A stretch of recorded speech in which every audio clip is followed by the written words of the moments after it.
All right.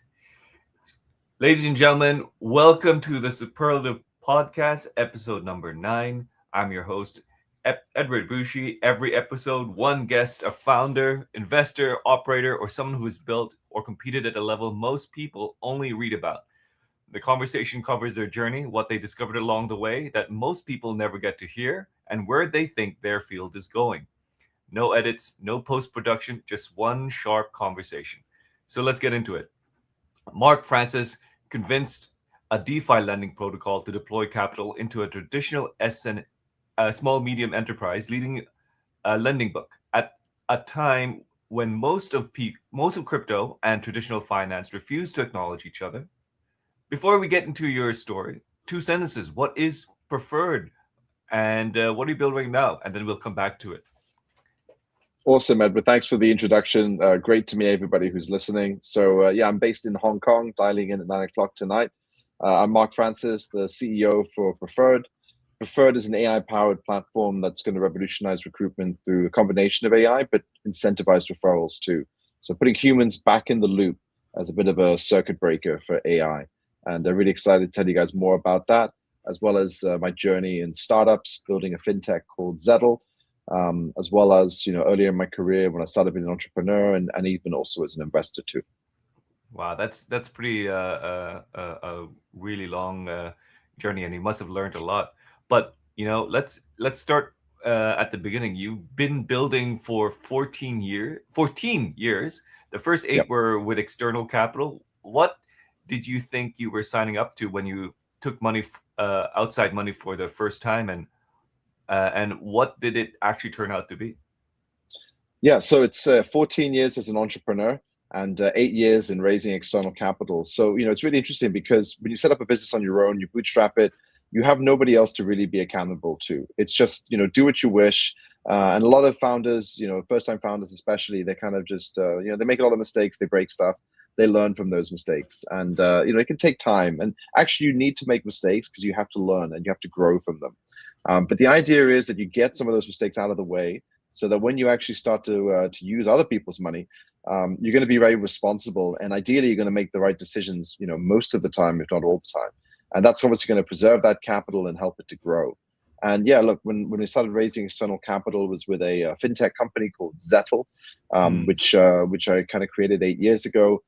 Brought in two co-founders who I knew from the traditional industry. One was a coder who was also a trader, and then the other one was like a credit and risk professional. Worked in banks, very kind of traditional background, very savvy, both of them, very smart. And the three of us together were able to put together this business that provides, and actually to this day still provides capital to small to medium-sized enterprises all over Asia, mainly in Singapore, Hong Kong, Malaysia, and even actually sometimes the Philippines too. wow. Yeah, I first came upon lending in 2017 when I first heard of like Aave, Oh yeah. and yeah, so that's when I really deep dived into like how there's it mirrors a lot of like how the financial industry works, right? Mm-hmm. So going to Zettle, right? It was a lending business for small to medium enterprises. It was built on, correct me if I'm wrong, traditional Web 2 rails. What pulled you toward lending specifically, and what was the problem in the market that you lived in? Yeah, so look, it was a real experience that I had encountered as an entrepreneur. And this is how a lot of good businesses start, right? You encounter a problem in the market and then you decide to find the solution for it. So at that time, I was, as I mentioned, I'd already bootstrapped a company before, I hadn't raised external capital. So I actually set up two headhunting companies at one time, two recruitment consultancies in essence. One was doing Yeah, financial services and one was doing like ESG, sustainability in the built environment. And I realized about 9 years ago that there was a real lack of options for these small, profitable but kind of asset-like companies to raise funds from banks. Banks didn't want to touch them because, to be honest with you, banks can't be bothered with anything that's not worth their while. yeah, The just small admin fees amounts. cost, staff cost money. So if you're only borrowing a couple $100,000 US, they're not going to touch you. They want you to borrow $2 to $3 million. So that's where it kind of began. I was like, wow, my bank, and I was working with a pretty major bank in Hong Kong. They're like, look, we don't do this kind of financing to a small business like yours. And I said, that's just not right. And I guess I was kind of lucky. I'd built up a bit of a network of people. And kind of in the hedge fund world initially. And I went to them with this idea and I said, there's a gap in the market. These privately owned small SMEs in Asia, like consultancies, agencies, marketing firms, recruitment firms, IT contractors, they also are screaming for liquidity. They all want capital to scale their businesses, and banks aren't providing it to them. And the other lenders, they just want to lend to e-commerce or cross-border finance, whatever they know. Business is old as time, like cross-border bills of lading and things like that. So we basically like, okay, let's do it ourselves, raise a little bit of capital, raise a bit of lending, debt capital, raise a little bit of equity capital. And we went and we started lending to all these companies. And I think we started with about 12 companies in Hong Kong and Singapore. And like pretty much all of them stuck around. They were like, oh, this is great. Can you raise more capital? I want to grow my book. And, Wow. what we realized is that we were letting these small privately owned companies compete with the big boys in recruitment, Hayes, Michael Page, Randstad, these names will be familiar. And these guys cannibalize the contracting market. So we allowed the little guy to kind of compete by being this kind of lending facility to all of them. And that was really how it all kind of began. And, it was very traditional, very Web 2. And then it was, I think, during COVID, we saw massive growth. We were kind of growing 400% year on year from like 2019 all the way up until 2023. And, constantly we were looking for different sources of capital, right? Because you need more debt capital to lend to these businesses.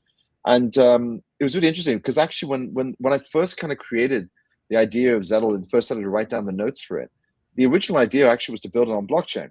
It was sort of maybe 2017, 2018. And the idea was if we could put the invoices on chain, then obviously we could verify them, and then it's trustless and immutable process. And it was the concept was to do that. But the reality to develop that at that time was kind of prohibitive, right? And it was, Occam's razor. They said, just take the easiest option available to you. That's probably the right one. And we were like, let's just get going. We've got clients, let's raise a bit of money, let's lend to them in a traditional way. And then we could try and bring in something a little bit more blockchain later. And so it had always been in the back of my mind to do something like that. And so we had this opportunity with this DeFi protocol about 3.5, 4 years ago, I think, that they were looking to, in essence, get RWA at that time, right? They wanted to basically get real world asset yield through a lending pool that they had. And they'd gone through an ICO, I think about a year before that. So they did have some capital. And look, that was it. We were basically, okay, let's try and plug these things in together. And, kind of 4 years ago, it doesn't seem like a long time, but it's like another age when it comes to Web3 and Web 2. Crypto, yeah. Yeah, like people didn't really do that as much in those days. It was still very nascent and emerging. And look, we were able to get it off the ground, and we basically were providing loans in Malaysia through this partner. And look, it worked. It was a pilot, and we got it up and going, and it did work. It's crazy that even with the Web2 business that you talked about, like the people that you lent money to, right? They were able to scale. Those businesses were able to compete, right? Yeah. And if I heard correctly, they're still around. Yeah, exactly. That's huge. No, they're That's definitely huge. still around. And then you were talking about you wanted to build the thing without Web3 Rails because it just was prohibitive at a time. It like probably it was a tech thing, but it sounded like oh yeah. I mean, I wanted to get into like mostly people get into building in Web3 because of the trustlessness, right, and the scalability of it.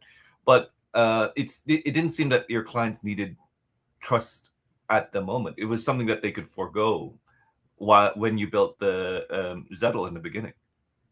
The truth is, what we realized is many of our customers had receivables with their clients already. Because if you think about like a recruitment firm, they place a candidate, that candidate then generate an invoice after the date the candidate starts. And so you've got that kind of information there that's available. So the idea was that if we could put that invoice on chain, it's verifiable. But the issue is you need all parties to agree to do that, right? And that was what it really came down to. Yeah. These smaller firms would have done it, and they all said to us, I'm happy to put it on chain.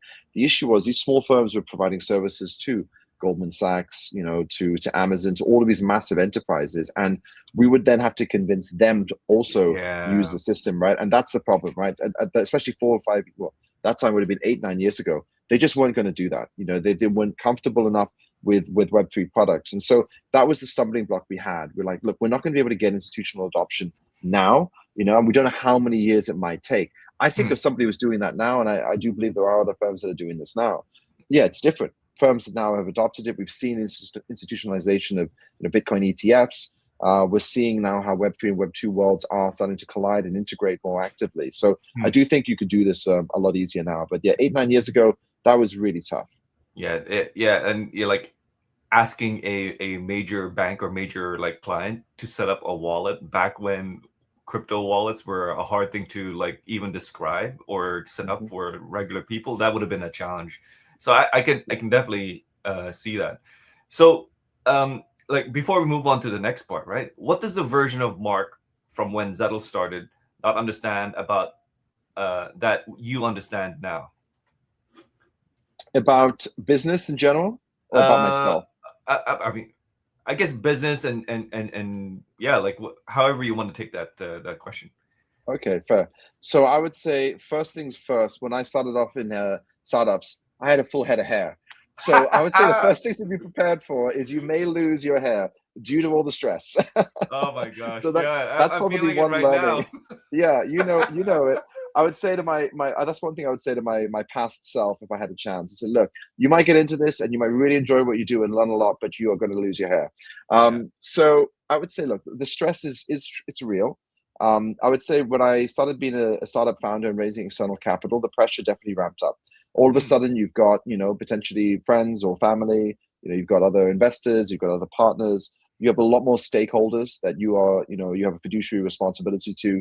You got to yeah. look after them, and I think that that's been a big thing. Is the stakes really do raise a lot. So you need to be confident in yourself and your vision. Or you need to have a good team around you. That could be co-founders who complement you in the right ways. They cover your weak spots or blind spots, or you just have supreme confidence and ability and in your vision. I would say also having some kind of a safety net is important. I Mm, think that the truth is most startups fail. yes. The data is very clear. 90% of startups fail within the first 3 to 4 years. Only 4% of startups will ever hit 1 million in account recurring ARR. So it's a real hard game, and the firms that actually succeed to 5 years and make over 1 million US in ARR are very rare. You're talking about 2, 3% of startups, maybe even less. The ones that actually exit, to get to that stage is literally like a couple of percent.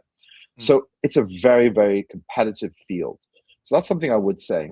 I think it's important for people out there who are listening to appreciate that starting up a business is doable, and I think the reality is with AI, it's easier than ever to set up your own business, right? We've all got access to cloud services. It's yeah. really cheap with a credit card to Claude. sign up to any Yeah. tools you need, right? You can basically vibe code a product into existence as a proof of concept. I wouldn't necessarily say you should only vibe code for business, launch it and then scale it, because I still think that's a little bit unproven. Mm, But you can definitely do a lot to validate your ideas and show that they work really early. And the truth is, I think in sure. the world the way it's going in the next few years, I think most people are going to end up having a side income. They're only going to end up having a side hustle. They're going to end up probably doing 2 or 3 different things to generate income that they need, because they may not only get it from the one full-time position that they have. They're going to maybe find that there's a lot more fractional work, part-time work, various other opportunities. You're going to be sort of day trading, cryptos or stocks or tokenized stocks. Going to potentially maybe be referring people in your networks and earning some rewards that way. You're going to have something that pays you a salary, and you're going to maybe make some other passive income another way. That's what people are going to have to start to do in the next few years, particularly Gen Mm, Z. I think the workplace is changing potentially forever.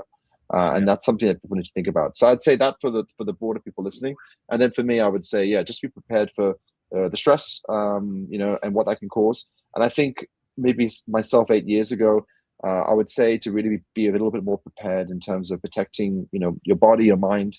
Yeah. Whether that's exercising, whether that's moderating your alcohol content, whether that's meditation, whatever it is, you've got to try and incorporate it into your life, because things accumulate very quickly, and you're just going to ensure you don't burn out, because it happens to a lot of founders. I've seen it myself. I Mm, felt it myself. I've seen it happen to a lot of people in my network, and I'd say that's something to be prepared for.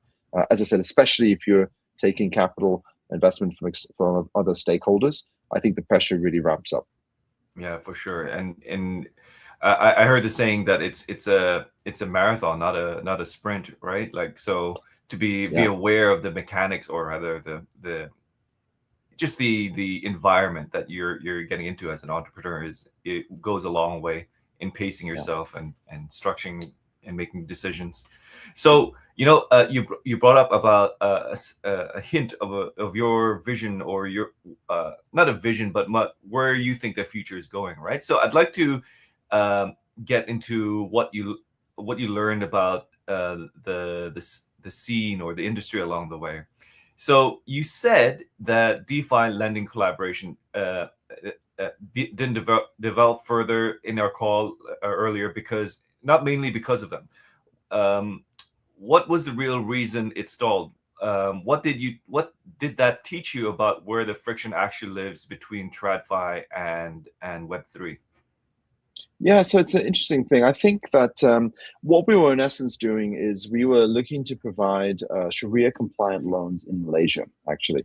And so Oh, it's a very specific kind of loan. And so we were working with a partner that is actually looking to provide that kind of capital, because obviously interest is something that you have to be a little bit cautious about when it comes to Islam. And so hmm, the way that you structure these deals is a little bit different to a traditional SME lending arrangement. And so that's why it was a particular pilot for a particular market, for a particular product. And that's why it was a little bit kind of ring fenced. So look, there was a lot of work involved, a lot of paperwork, back and forth. We obviously had to ensure the rails were in place between Web3 and Web2. We were looking at two jurisdictions. One was sort of the Gulf area, and then the other one was Malaysia. So there was a lot of pieces to put in place to create rails that were, even 4 years ago, pretty nascent. They weren't that well established. But look, we managed to get it in place, and we did get the pilot up and running and working. And to be honest with you, we said to the funder, we're keen to do more. We've got hmm, origination here. Clients want more of this product. I think the issue was on their side. Perhaps they had a lot of other projects on the go at the same time, and some of those required a significant amount of capital, whereas ours was obviously a smaller pilot to begin with. So I think that was probably why it never proceeded any further. So yeah, it was a pilot that we enjoyed doing it. We trialed it for about half a year or so, and then yeah, the pilot basically ended because there was not much any more capital coming from the funder in essence. And I think it wasn't that they didn't have a lot of funds. I think they did have funds, but there were some other major projects that had come about. And from what I understand, those did take up an awful lot of that capital. wow. So there's some stuff that I wanted to like catch on from our onboarding call, right? So and I want to bring it out here. So you've been on the edge of Web3 from two different angles: as a lending Mhm. operator, drawing on DeFi protocol, DeFi pools, and now building one of the biggest Web3 capital allocators.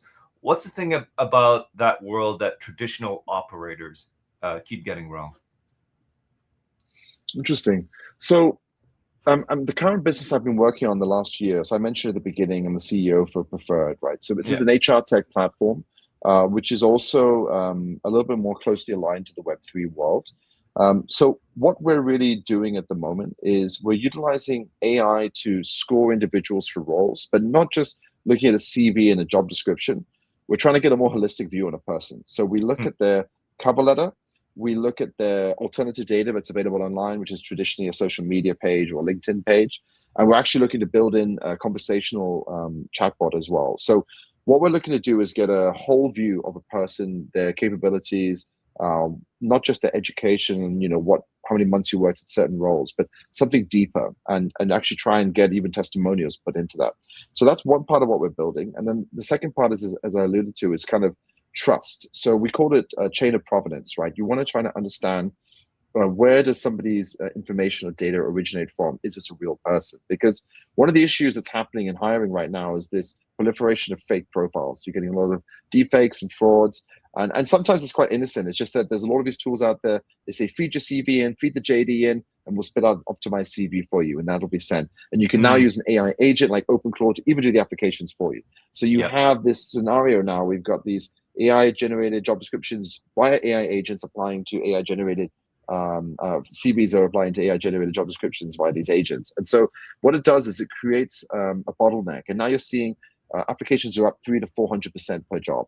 So that means that for a single job post, you're seeing not just hundreds, sometimes thousands of applications for a single opening.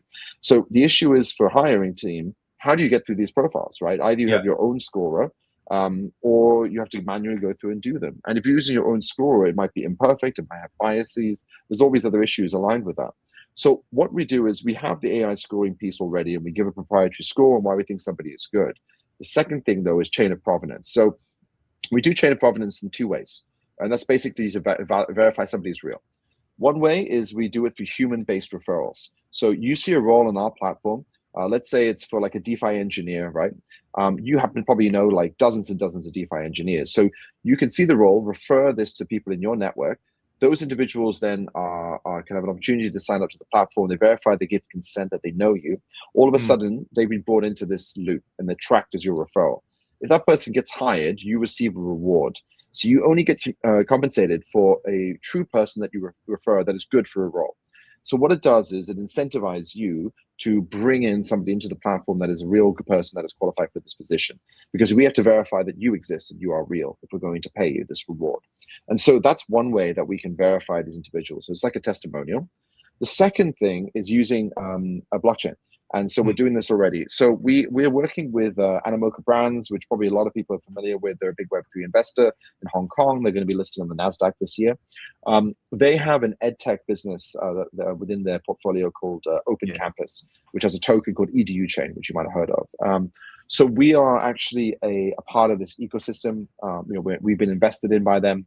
And so we've integrated with something called the Open Campus ID, which is an on-chain credential that Open Campus is basically providing to all job graduates from certain universities in various countries around the world.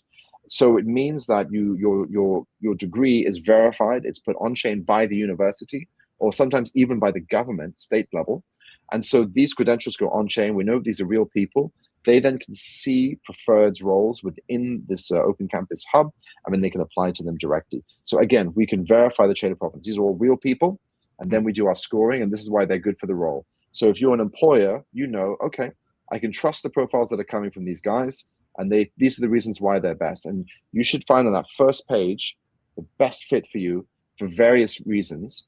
And you can even bring in things like psychometric assessments, right? You can actually understand culturally, is somebody going to be a fit for my organization based upon these different parameters, which you wouldn't always get from a CV. This is then going to save employers a lot of time, a lot of money. And of course, even for the job seeker, it's a better experience too. Yeah. We're trying to filter away fake profiles or irrelevant profiles and share those that are actually very much a good match. So yeah, it's that's in essence the magic of what we do. Yeah, you brought up the idea that like we live in a world now where agents can actually like know enough about you as a person to like build your profile, your work profile, or your CV, your resume, so to speak, right? Yes.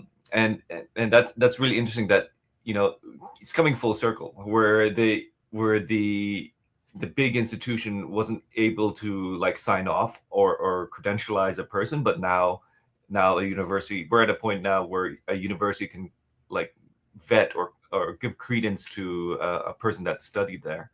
I mean, like, have you thought of like agents though in the future? Because like just the other day on Twitter, I've noticed there are marketing firms where you can hire agents and to do like marketing work, and they're not real humans, but they're the agents that people build. Is that something you're also considering um in your roadmaps?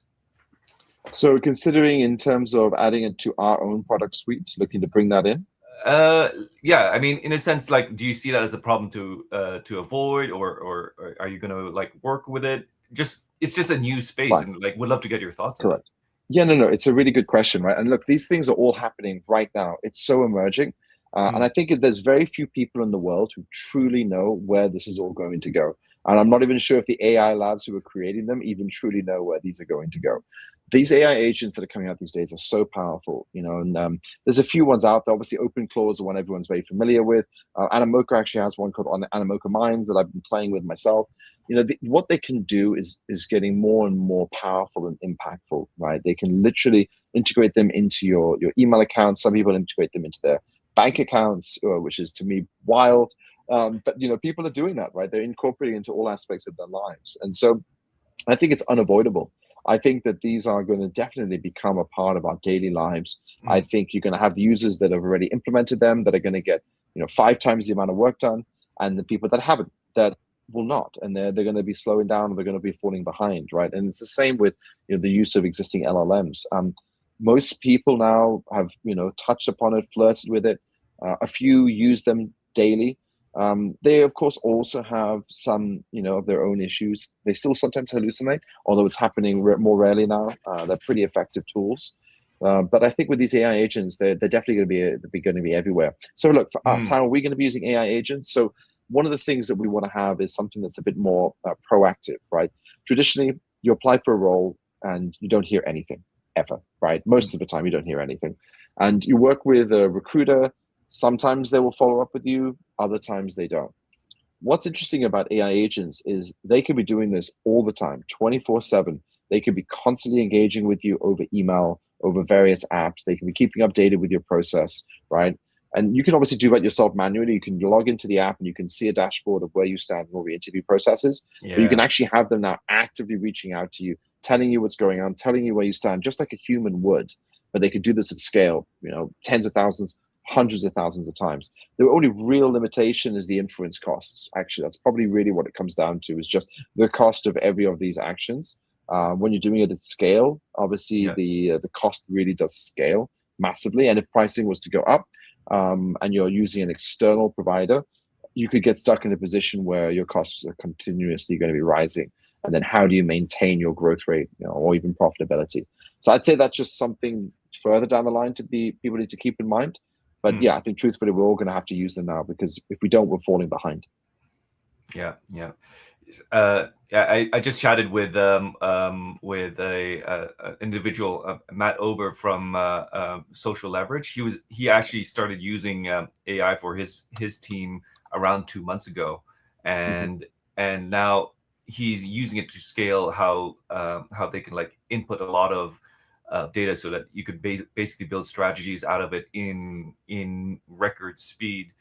But putting the AI stuff aside, right? So you already like gave earlier in this section a sense of what preferred was really what is it's a platform where workers or individuals can make profiles of themselves, and hiring agencies can really like get a high resolution view of what they're doing. um, from from your point of view, you talked about uh, there's a lot of agents like creating a lot of profiles, so it's much harder. Is there other things that make that's that preferred is doing that is worth solving now, and like that preferred is really situated or best um, positioned for? Yeah, I mean, I think the main one is the this recent phenomenon, as I mentioned, of the AI generated CV. This it is a big bottleneck and a big problem, and as more and more people utilize these tools, it's only going to become an increasing problem. So I think that that's one, which we certainly are addressing. The second is for the job seeker. As I mentioned, accountability, just understanding where you start the process, even if it's just an AI agent to message you to say, look, bad luck this time. You haven't been shortlisted for the interview, but stay positive. Maybe the next one will come through. Just something like that has an impact upon a person. It changes your feelings and your Stopping them from well-being, and getting that's burnt something out. right. Just something to let them know why it didn't work this time. So that's something also it's important, is giving people accountability so they can log in, they can see a dashboard of where they stand in any of the processes, right? Like, currently being reviewed, interviewed, rejected, whatever it is, you can see that. So that's the second thing for the job seeker. And then the third, which is the one that gets me really excited, as I mentioned, we had these two ways of tracking chain of provenance. One is obviously through the Open Campus ID and verifying those credentials. And the second is basically a human testimonial, a human referral. Now, Mm. it's good because obviously you can track who is real. But the second thing is also, it's really exciting for me, because what we're doing is we're creating secondary income streams to all of these individuals, right? And they could be any of us. And it's a way that we can actually monetize our networks in a way that benefits your friends and yourself. Um, you're probably not going to do this full time because it may not be enough for you to work full time on it, but it's Mm. still going to be a nice part-time side income to get. Maybe you're only getting, 1,000 US per referral, perhaps maybe two, but that's still pretty good money, and that's additional capital you didn't have, whatever else you're doing. And Yeah. the impact that that can have, right? The redistribution of these kind of fees to all these other individuals, I think that's also really exciting, right? To give them disposable income, to give them the ability to sort of uplift their lives as well. So I think that those are the three different personas that we're trying to address: the employers, the job seekers, and the referrers. And there's these three use cases there for all of them. So that's what gets me really excited to do this, wake up every day and do this. Yeah, it's amazing that you managed to like put and incentivize so many sides of this multi-sided market together and work in this ecosystem.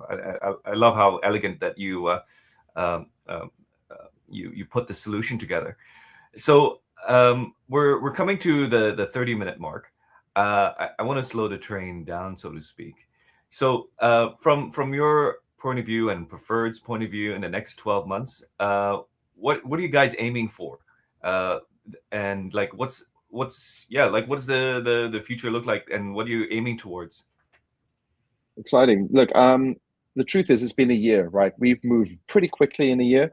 Certainly far faster than we moved at Zettel, my first startup. Hmm. So I You learned a think lot. that's part. You learn a lot, but also I think the way that people build companies has changed now. I think it is just Mm, everything is happening a lot faster, right? mm, So I would say that where we're going to be 12 months from now, I see us being in multiple markets. We're already now in 3 markets. We're going to probably be in at least 6 by the end of this year. I see us being by this point next year, potentially in 10 markets around the world, not just in Asia Pacific. We're looking into the Middle East. We're even looking into the States, actually. We're looking into the US market. We see a lot of interest there, particularly in the healthcare space. And also, I'll probably have a vantage point in Europe, most likely in the UK. So I really see us expanding into various markets, establishing this preferred brand. People are going to be aware of the benefits it's going to bring to all these different user personas, particularly the employers who can save money and time on hiring. Job seekers are going to get accountability in their search. And these referrers who could be job seekers, they could not be. They're going to be able to create secondary income just by monetizing the people they have in their own networks. yeah, And that's something that's going to be really huge. exciting. So I think, look, we're obviously going to be building with our partner Animoca Brands and Open Campus. They're already a global business. We're going to be scaling with them. We also have other partners that we're working with, all around the world. And I'm really excited about what that's going to bring. And in terms of the business, yeah, like I think we're going to be in all these markets. We're going to build up the brand. And what I want people to think of is, if I'm looking for a role, if I've got a friend who's looking for a job, well, are they going to be the preferred candidate? I guess they're going to be the preferred candidate. Let's get on there, preferred.io. Let's get those guys and refer them straight away, right? The way that people think about a lot of these other consumer apps, right? That's kind of what we're looking to create here. So that's probably where I see us going. And yeah, look, we're obviously at the middle of we're about to start a seed round later this year. We did a pre-seed last year, so we'll be doing a seed round towards the end of this year. So I hope by this point next year we've also completed that round and we're in all of these markets. And yeah, look, we've got a great team, and I look forward to coming into North America, and hopefully we'll get to chat further about it then. Canada Yeah, definitely on the list too. yeah, totally. Canada's has a lot of educational institutions here, and yeah, would love to have you again in the future when maybe your seed round would have been done by then, and there's more stuff to like chat about. For sure, for sure. Yeah. So to close it off, Mark, this has been a really great conversation, but let's keep it warm. How can folks reach out to you or on Preferred? And just to confirm, I'll be also adding this on the notes in the comments on Twitter and YouTube. Amazing. So I would say there's one thing I always try, and I'm very proud of this. If somebody messages me on LinkedIn, I always try and get back to them. Even if I say no, I always try and give them some kind of a response. May not be immediate, Mm, but it might be within a few days, right? So anybody wants to contact me, you'll find me on LinkedIn. I've got a very active profile there. Most importantly, sign up to the app, preferred.io. You can sign up as a job seeker, referrer, or an employer, whatever your needs are. Get onto the app, sign up, and you can obviously get a feel for how it works. And yeah, go on LinkedIn, contact me there. Otherwise, we're on all the socials, so you can follow Preferred in Instagram, LinkedIn, Twitter, Facebook, whatever it is. We've got a Telegram page. Just follow us in any of those pages and we'll be sure to share more updates with you. Wonderful, wonderful. Okay, Mark, I have to say, like, thank you for taking the time to like chat with me. I know it's late over there, so just wanted to like say really appreciated your candor and your honesty about like the startup journey, and really your it was great hearing from another founder your passion about like what you're solving and what you're building, and we hope to like have you in the next episode in the future. I would love to. I'd love to be on again, mate. So thank you so much for having me, and yeah, looking forward to chatting with you again. Yeah, same here, same here. All right, so we'll end the stream now, and there